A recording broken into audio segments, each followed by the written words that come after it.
Justru game-game indie yang meledak. Nah, jadi wawasannya itu sebenarnya kurang luas gitu. Bikin game kecil, tapi kamu bikin gamenya tuh sampai kamu rilis, pasti gagal, pasti itu akan mengubah semua aspek hidup kita eventually. Gizmo Talk Podcast by Gizmology.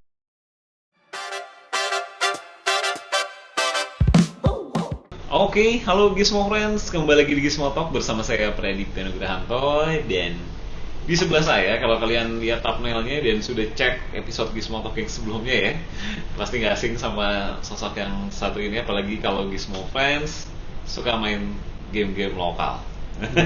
Tapi buat yang belum kenal, mari kita kenal lagi. Ada Chris Anthony dari Toge Production di sini, dan thank you banget kita udah boleh main-main ke kantornya dan ngobrol-ngobrol sama Chris. Apa kabar Chris? Baik. Oke.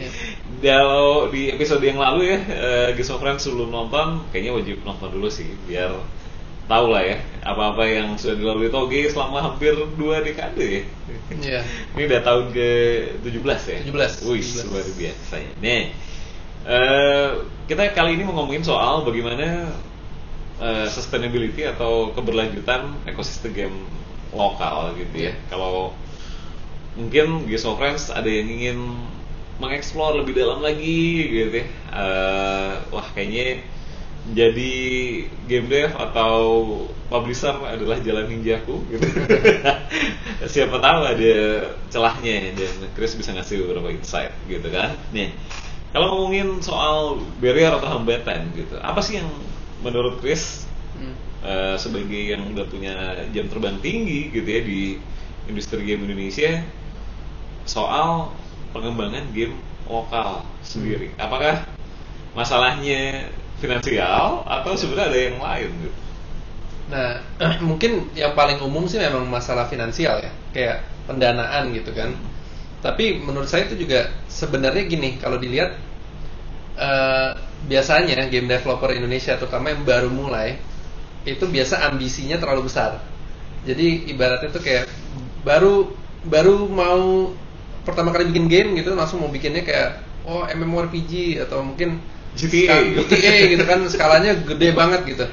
Nah, jadi sebenarnya tuh kalau menurut saya pribadi, kalau masalah finansial juga sebenarnya bisa solusinya banyak gitu ya. Kayak banyak studio yang bisa mulai dari game kecil-kecil dulu, atau game yang mungkin lebih ibaratnya lebih niche kali ya. Jadi lebih eksperimental kayak gitu, lalu dia menemukan marketnya sendiri gitu, market yang mungkin lebih kecil juga. Tapi selama budgetnya kecil ya, revenue-nya selama itu ya mungkin nggak usah langsung ngincar $10 juta gitu ya. Tapi kalau misalnya development-nya cuma misalnya let's say 100 juta terjual 1M, nah itu aja udah untung sekali lipat gitu kan, 10 kali lipat. Nah, jadi skalanya menurut saya mungkin harus rada apa ya, di scale down dulu gitu. Jadi ambisinya tuh jangan terlalu kayak wah langsung mau GTA gitu kan, itu kayak wow langsung jauh banget gitu. Nah, jadi mungkin small scale dulu gitu. Nah, itu yang biasa lebih cenderung bisa survive dan bisa grow. Oke. Nah, ini mungkin akan ada yang bertanya lagi nih Chris, ketika bikin yang kecil-kecil aja dulu gitu ya. Wah, bikin yang kecil-kecil emang bisa kecil tapi bagus, gimana tuh? Nah, sebenarnya kalau kita lihat ya, misalnya dari 10 tahun terakhir di industri game, justru game-game indie yang meledak secara apa ya, secara culture global gitu, itu justru game-game kecil. Misalnya contohnya Among Us tuh developernya mungkin gak nyampe 3 orang, ya kan? Mereka bikin gamenya kecil gitu, tapi habis itu kemudian meledak. Terus mungkin kayak contohnya Vampire Survivors, itu yang kerjanya cuma 1 orang gitu kan, dan cuma berapa bulan gitu meledak gitu. Nah, jadi kalau kita lihat tuh sebenarnya banyak banget yang kayak gitu, yang skalanya kecil, timnya cuma mungkin 2 orang, 3 orang, developmentnya juga nggak nyampe 1 tahun, tapi mereka bisa sukses gitu kan. Nah, jadi itu sebenarnya lebih replicable daripada langsung ngebayanginnya kayak gue harus bikin kayak GTA atau harus bikin yang kayak skalanya gede gitu. Judul AAA ya. Nah, betul. Nah, itu jadi kebanyakan tuh sebenarnya kalau dari observasi gue ya, itu kebanyakan tuh karena gini, karena si developer Indonesia ini kebanyakan mereka taunya game itu gitu. Jadi misalnya kayak gue biasanya main game GTA atau game yang gue tahu tuh game kayak gini, therefore gue mau bikin game kayak gini. Nah jadi wawasannya tuh sebenarnya kurang luas gitu. Sedangkan kalau di mungkin di luar negeri gitu ya, mereka tuh ada culture untuk bikin game eksperimental gitu. Jadi kayak game yang kecil, yang mungkin lebih apa ya, mekaniknya tidak biasa gitu. Nah itu yang mereka justru banyak melakukan eksperimen kayak gitu tuh yang bisa kemudian wah jadi sukses. Ini menarik ketika Chris udah ngebahas soal timnya juga nggak perlu gede, bahkan ketika sendirian pun itu bisa membuat game yang menjangkau audiens yang super luas ya. Betul.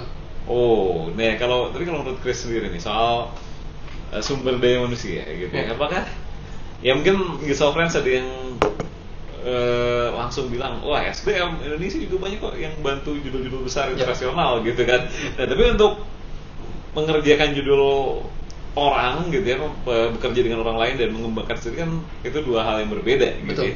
Nah kalau menurut Chris sendiri apakah SDM Indonesia itu udah cukup mumpuni untuk membuat game-game yang berkualitas atau sebenarnya perlu polesan sana sini lagi sih?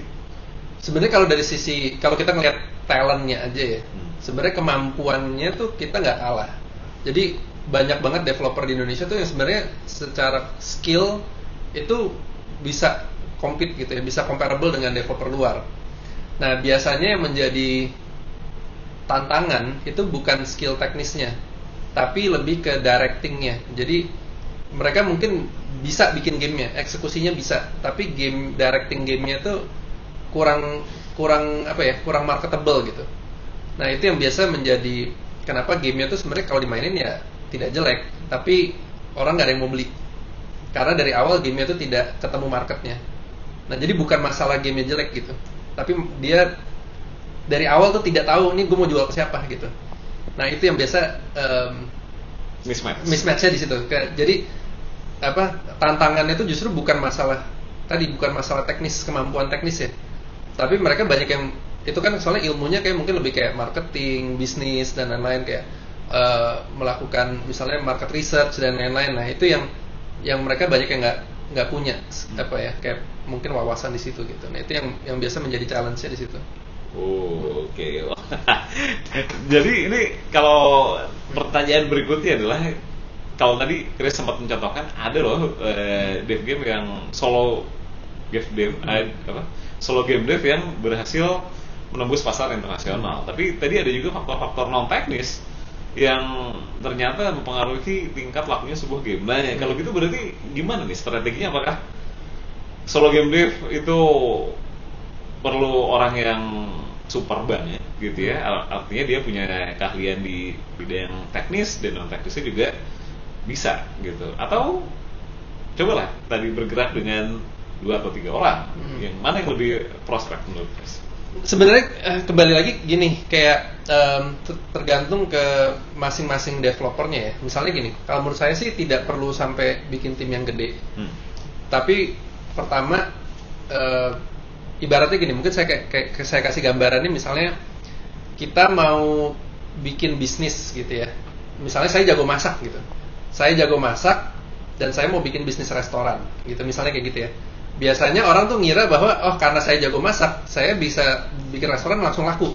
Padahal pada saat kita mau jadikan itu bisnis, skillnya itu nggak cuma masaknya, gitu kan? Skillnya itu nanti kayak gimana caranya kamu menerima tamu, gimana caranya kamu terima order, gimana caranya biar ordernya di dapur tidak menumpuk dan lain-lain. Nah itu jadi ada faktor-faktor lain di luar teknis masaknya aja, gitu kan? Jadi ada kayak mungkin kayak manajemennya, mungkin kayak stok barang dan lain-lain gitu ya. Nah itu jadi ada faktor yang perlu dipelajarin di luar dari kemampuan masak. Nah jadi game juga sebenarnya sama. Kita bisa punya skill buat bikin gamenya, tapi pada saat kita mau jadiin ini bisnis, sebuah studio gitu ya. Nah itu tadi ada faktor unknown banyak yang mungkin dia harus mungkin harus nyemplung dulu, gagal dulu, coba lagi, sampai akhirnya I know gitu kan. Nah jadi kalau biasa yang gue bilang ke kayak developer yang baru mulai, gue selalu bilangnya gini, start small aja, mulai kecil dulu, bikin game kecil, tapi kamu bikin gamenya tuh sampai kamu rilis, pasti gagal, tapi setidaknya dari pengalaman kamu bikin game sampai rilis, kamu jadi tahu nih, kalau rilis tuh ada sisi bisnisnya nih, ya kan, mungkin ada sisi marketingnya, ada sisi apanya gitu. Nah nanti dari kegagalan itu kamu belajar bikin game kedua, nanti game kedua coba lagi, mungkin gagal lagi, nanti bikin game ketiga. Nah jadi dia harus bisa belajar gagal berkali-kali sampai akhirnya benar-benar kayak oke, now gue udah paham nih gitu kan, gue paham sekarang baru bisa komersil, benar-benar komersil. Nah biasa itu yang proses gagal itu yang tidak semua orang bisa lakukan. Biasanya baru satu kali gagal langsung bubar. Okay. Nah jadi kalau untuk di industri game, dia mungkin harus bisa gagal 3 kali dulu, baru game keempatnya tuh baru berhasil. Nah jadi harus ada ruang buat itu terjadi. Dan kayaknya 3-nya di tanda kutip ya. Nanti yeah. semua friends ada bicara, waduh udah 3 kali nih. Itu relatif ya. Itu tidak 3 itu relatif, tergantung. Bahkan ada yang mungkin gini, kalau kita lihat, kalau tahu ceritanya Rovio gitu, yang bikin Angry Birds, ya kan? Angry Birds itu game keberapa? Ke-51-nya dia kalau nggak salah. Jadi dia 50 game baru dia dapat Angry Birds gitu kan. Nah jadi kita harus, tadi kalau kita udah mau jadi bisnis, kita ibaratnya harus bisa running ini berapa kali gagalnya tadi gitu ya, sampai benar-benar bisnisnya bisa, mungkin bisa jalan atau bisa jadi sesuatu yang profitable gitu. Nah jadi semua itu di belakang itu tuh semua learning process. Jadi kayak trial and errornya apa segala macam gitu. Oke. Nah ngomongin soal proses nih ya, ini ada yang menarik guys. Jadi seiring perkembangan teknologi, mungkin semua friends juga sudah ada yang rutin memakainya, mungkin juga Chris pakai di keseharian, kayak kita makin akrab sama teknologi, dan teknologi juga mengimplementasikan yang namanya AI alias akal imitasi gitu ya, atau artificial intelligence dalam bahasa yang lain gitu. Nah ini gimana menurut Chris gitu, karena cukup banyak juga ya beredar ya dari mulai orang yang coding game dengan AI sampai akhirnya membuat game dengan AI. Ya. Gimana? Nah, jujur aja kalau menurut saya sih gimana ya? Kayak AI itu luas banget sebenarnya. Dan kita tuh kayak sekarang rada cenderung mengelompokkan semuanya tuh jadi satu gitu. Jadi kayak misalnya gini, kayak AI yang buat gambar sama AI yang buat misalnya bikin tulisan, atau AI yang misalnya buat di game itu biasanya pathfinding, behavior dan segala macam, itu tuh beda-beda banget gitu. Nah jadi kadang-kadang sekarang tuh orang tuh rada terlalu mengkelompokkan jadi satu gitu ya. Nah kalau dari saya pribadi sih, teknologinya memang kita tidak bisa pungkiri teknologinya udah ada gitu ya, it's here. Jadi pasti itu akan mengubah semua aspek hidup kita eventually gitu. Nah jadi tinggal bagaimana kita bisa memahami teknologi ini tuh best practices seperti apa, dan bagaimana itu bisa positif negatifnya.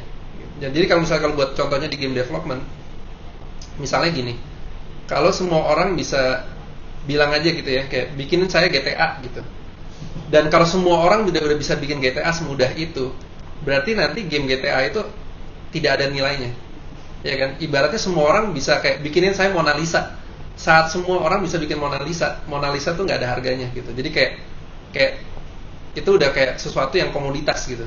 Nah, yang akan bisa punya nilai itu justru yang bisa stand out. Nah, jadi kalau itu pada saat itu terjadi ya, mungkin nanti game yang jelek, game yang quote-unquote jelek gitu, itu mungkin malah jadi lebih bagus.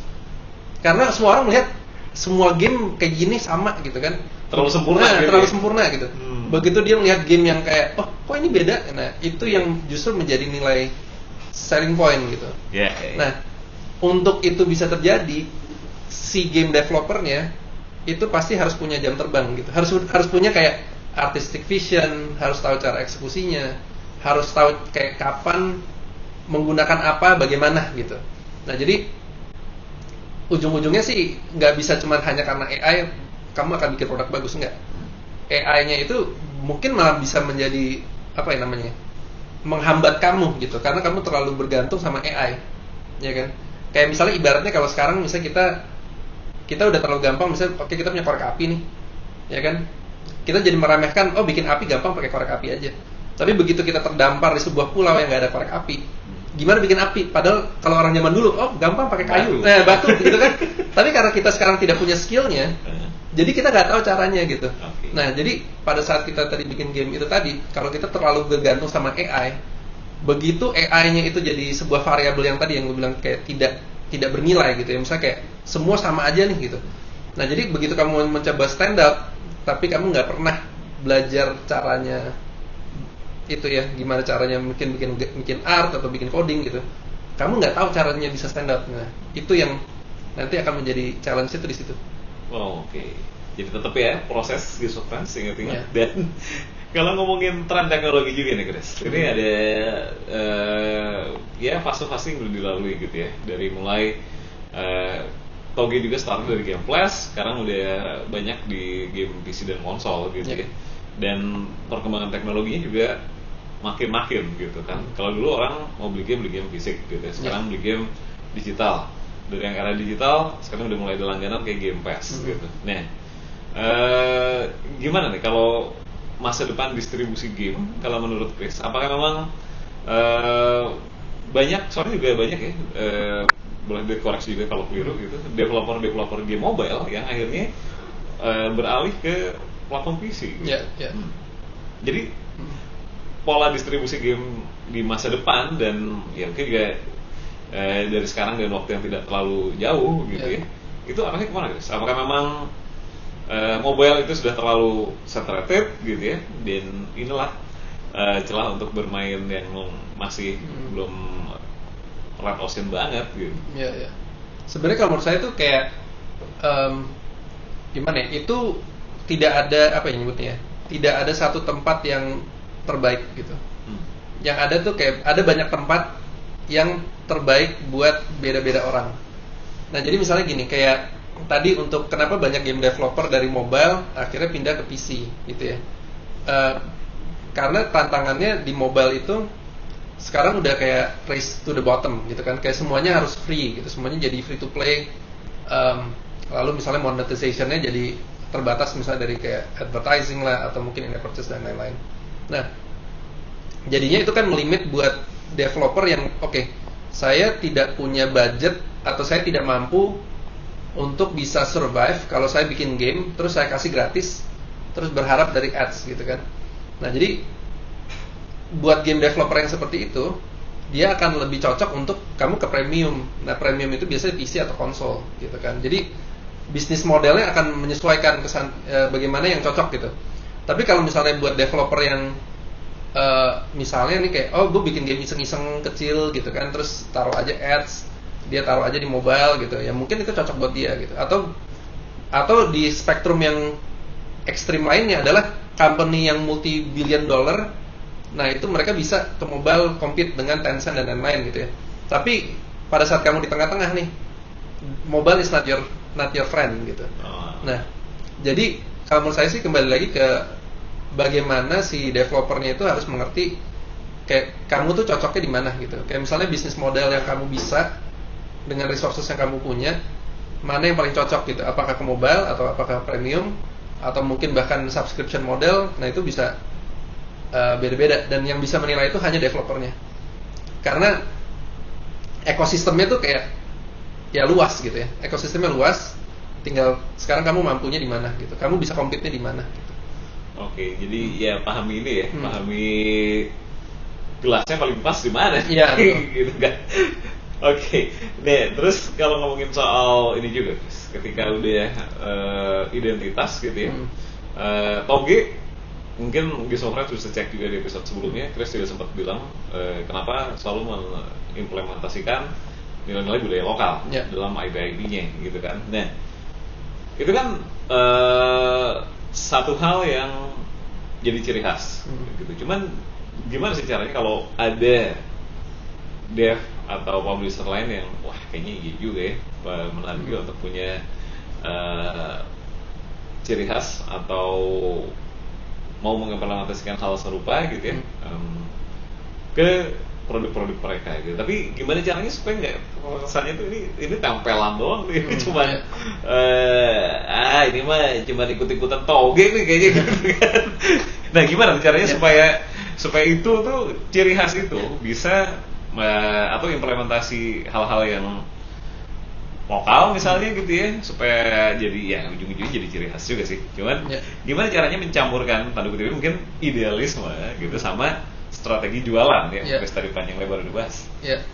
Nah itu sebenarnya kayak harus kembali lagi ke masing-masing developernya gitu ya. Jadi misalnya kayak si develop ya, misalnya kalau Toge kayak kita punya strength-nya di mana sih gitu. Kita punya kayak passion-nya di mana sih gitu. Kak, mungkin gini, salah satu kenapa ciri khas game Toge itu art style-nya selalu burik gitu ya. Quote unquote pixel art lah, low poly lah gitu ya. Kalau orang lihat kayak ini game-nya jelek banget nih, gambarnya kotak-kotak gitu. Tapi kita pilih itu kenapa? Karena itu yang gue suka. Jadi kayak kenapa Toge banyak bikin game pixel art, karena gue suka pixel art. Dan selain karena gue suka pixel art, dulu gue mampunya itu. Gue mampunya bikin pixel art gitu kan. Jadi intinya gue menggunakan apa yang menjadi strength-nya gue dan juga apa yang gue suka untuk menjadi kayak landasan starting point-nya gitu ya. Nah, jadi menurut saya sih kayak setiap developer tadi juga harus mengenali kayak kamu tuh strength-nya di mana dan apa yang membuat kamu passion atau uniknya di situ gitu ya. Nah, itu nanti mereka harus kayak menemukan jati diri lah kayak gitu.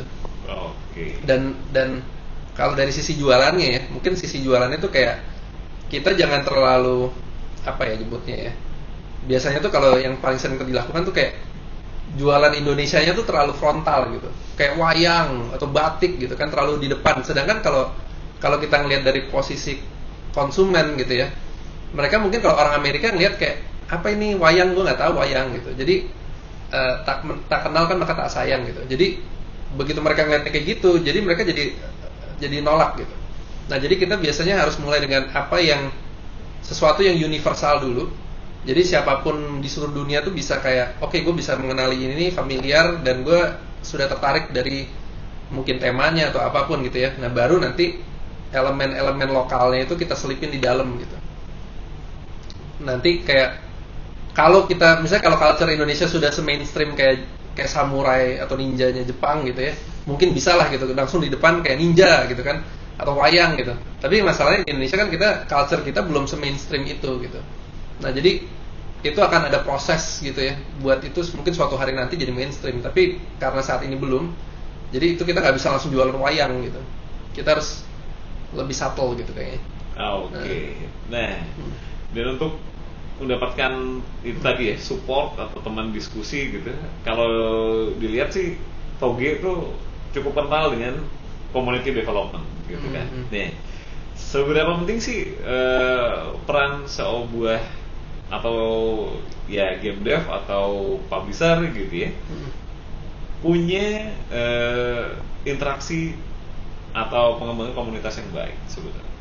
Ya, kalau menurut saya sih itu penting banget ya.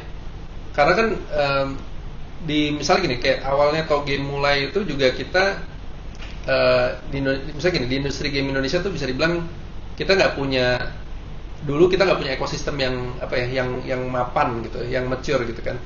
Jadi proses belajarnya tuh purely dari sharing antara satu sama lain di dalam komunitas gitu kan. Kayak gue bikin game ini, feedbacknya gimana dan segala gitu.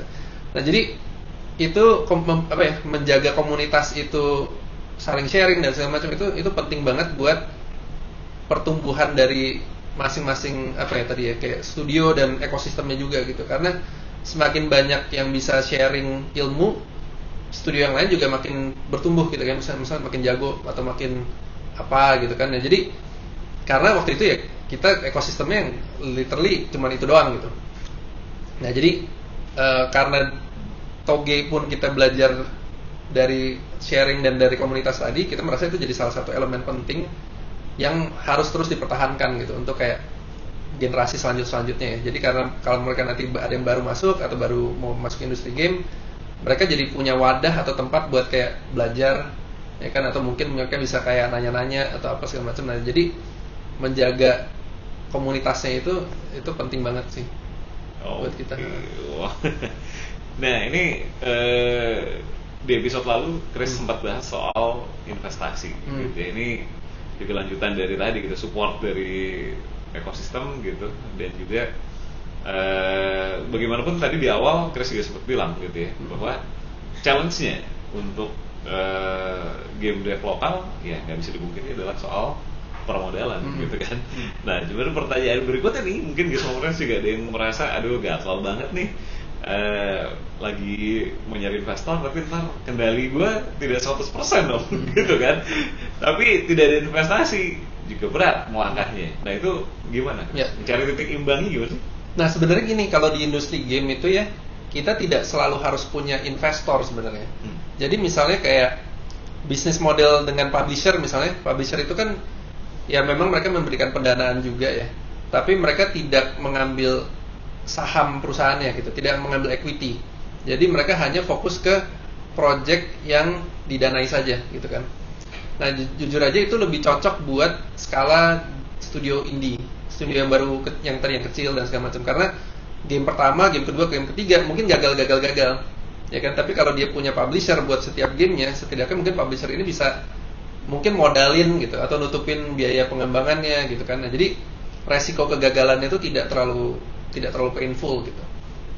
Nah terus habis itu kita bisa juga misalnya kalau ada crowdfunding gitu kan. Jadi mungkin kalau misalnya tidak mau publisher, mau self funded atau self publish gitu, ya mungkin bisa kerana crowdfunding misalnya kayak Kickstarter atau lain semacamnya gitu ya.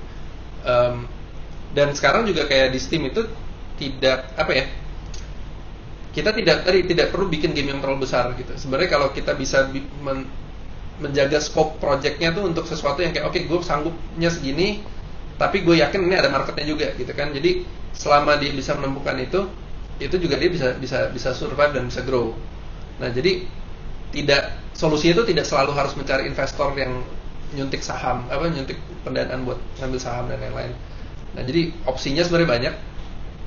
Dan kalau untuk studio yang sudah lebih mapan gitu ya, sudah lebih mature, mungkin dia baru cocok buat mencari investor yang tadi ke equity gitu. Karena mereka sekarang udah oke, gue udah tahu nih formulanya untuk nge-scale kayak gimana. Therefore kalau ada investor ambil saham itu nggak masalah gitu kan. Karena sekarang kita lebih di fase fase grow, bukan grow lagi ya, mungkin kayak formulanya udah tahu nih gitu, bisnis model udah jalan, tinggal scaling up gitu, scaling up aja gitu. Oke. Nah, oke. Wah, menarik ya, Gizmo Friends. Tadi Chris sudah ngasih banyak tips. Tapi di segmen akhir ini ada yang namanya quick fire questions. Jadi Chris silakan pilih ini atau itu gitu ya. Dan harus dengan cepat jawabnya ya. Oke, kita mulai dari yang paling simpel dulu. Mac OS atau Windows? Windows. Oke. PlayStation atau Xbox? PlayStation. Handheld console atau mobile device? Handheld console. Oke. Laptop gaming atau desktop gaming? Kalau sekarang laptop gaming. Karena butuh jalan-jalan. Oke. Monitor gede atau VR? Monitor gede. Tapi mungkin nanti kalau Steam Frame keluar jadi VR. Harus udah satu. Aduh. Ya, mungkin saat ini monitor gede. Oke. Nice answer, Chris. Dan itu akhir dari Gizmo kali ini. Dan kalau mau ngobrol-ngobrol sama Toge, bisa visit kemana, Chris? Mau cari-cari info, atau mau sekedar ngobrol-ngobrol? Mungkin bisa follow kita di sosial media, kayak di Instagram sama di Twitter alias X gitu ya. Itu di @togeproductions. Kalau misalnya mau ada yang pitching buat funding tadi untuk publishing atau ikutan program TGFI, Toge Game Fund Initiative kita, bisa buka togeproductions.com/tgfi. Nah itu kalian bisa masukin pitch game ke situ. Oke. Nice. Berbagi info udah disampaikan Chris buat Gizmo Friends yang ingin masuk atau sudah masuk dan ingin mengembangkan lagi game-game buatannya gitu ya, atau pengen belajar lebih banyak. Bagaimanapun juga Toge sudah ya bisa dibilang salah satu yang tertua ya di Indonesia untuk publisher gitu. Oke. Thank you insight-insightnya. Dan jangan lupa juga untuk follow Gizmology di YouTube. Gizmo Talk tayang setiap hari Senin. Pantau juga media sosial kita di Instagram dan TikTok di @gizmology.